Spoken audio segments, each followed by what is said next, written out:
Здравейте! Сега ще направим едно четене, в което ще видим вашият любовен интерес, човека, за когото вие си мислите, какво послание желае да ви изпрати.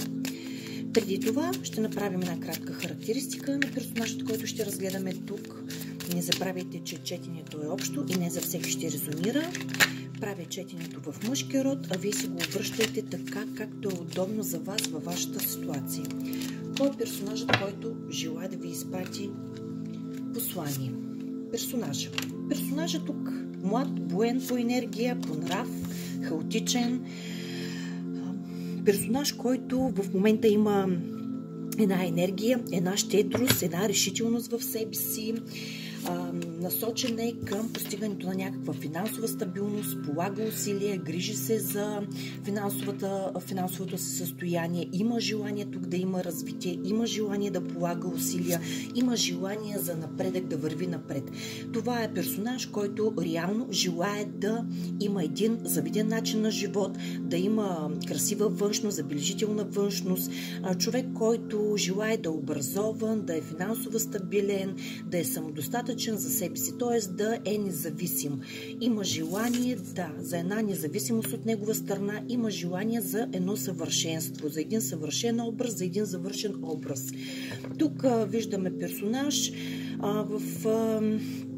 в енергията му се чете, че това е така много борбена личност, която е минала така през доста трудни периоди в живота си, но това по никакъв начин не го е сломило. Напротив, той показва един здрав характер, един така стабилен персонаж, който заявява, че ще се бори за това, което желае, по начина, по който желае, ще преглътне тези болки, които са дълбоко в себе си, ще ги скрие в душата си, а на външен вид ще покаже този силен характер, този силен нрав, тази буйна енергия, която притежава в себе си.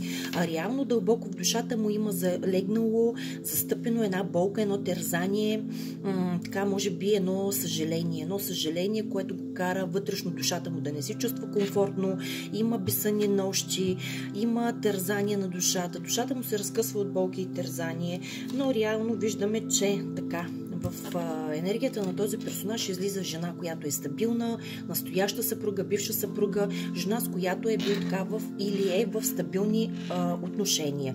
Жена, която така или е съпруга, както казах, настояща, бивша, жена, която се грижи за дом, за семейство, за за комфорта на дома, за дома, за децата, но виждаме и още един женски персонаж, който се явява така, женски персонаж, огнен и страстен, който по някакъв начин събудил вниманието на персонажа, който разглеждаме, на мъжката енергия тук.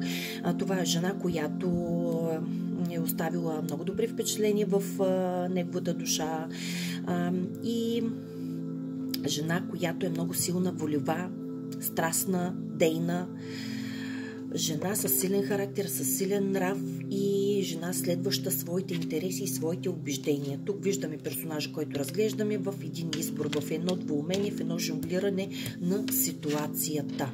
Реално тук за по-голямата част ще се проиграе, че този персонаж тук се намира в някакъв вид тройна конфигурация. Виждаме персонажа, че има емоции, които го описват като влюбен мъж, който има някакво желание за някакъв край и някакво начало в живота си, но реално желанието от негова страна е, разбира се, той да е този, който ще се почувства успешен, завършен, този, който ще се почувства като този, който ще получи, както се казва, най-голямото парче в цялата ситуация. Хайде да видим какво послание желая да ви изпрати този персонаж тук, който разглеждаме.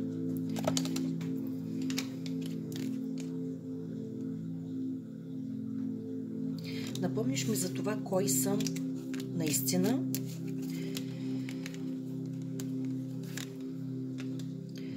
Получавам смесени сигнали от теб.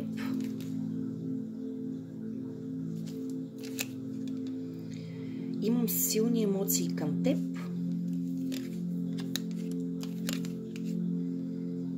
Ядосан съм ти. Надявам се да ме потърсиш. Така, какво още желая да ви изпрати като послание този персонаж, който разглеждаме?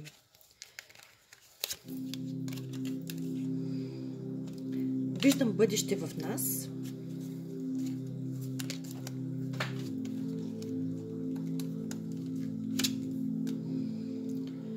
Чувствам се недооценен. Визуално ми харесваш. Искам да поправим нещата. Това са посланията, които желая да ви изпрати вашият любовен интерес или човека, за когото вие си мислите. До скоро от мен!